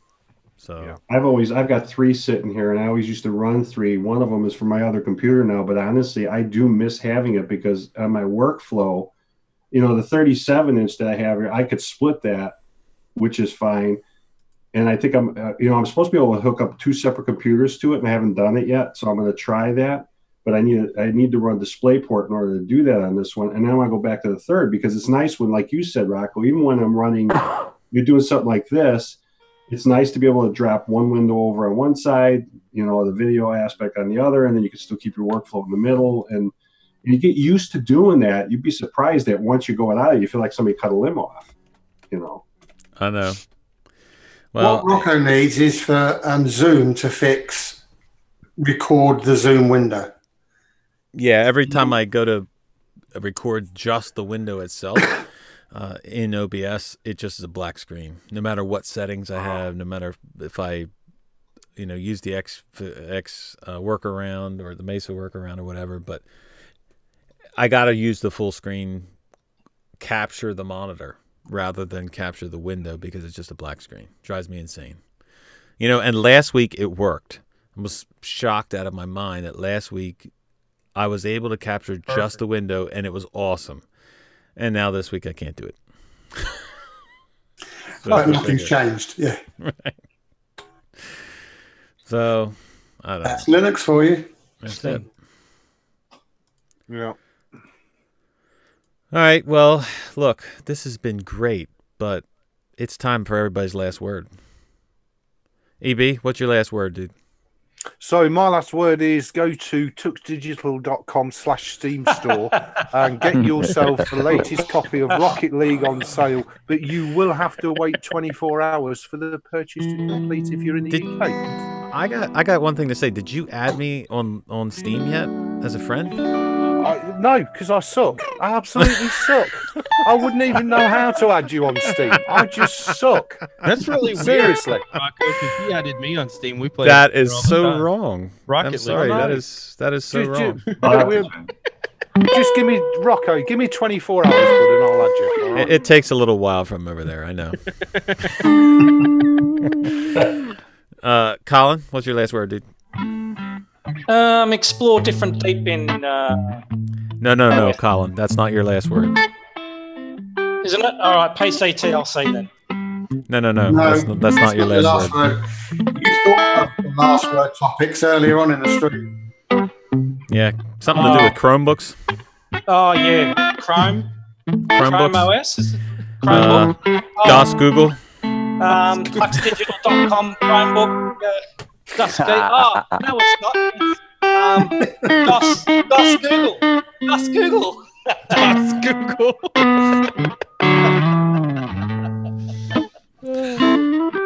All right, Joe. Short memory. It's all good. Well, basically, if you found a distro that you like, stay on it. If you want help, I haven't found one. Toss. UK rocks. Let me ask UK rocks. Google what my Toss nailed it, man. PZ.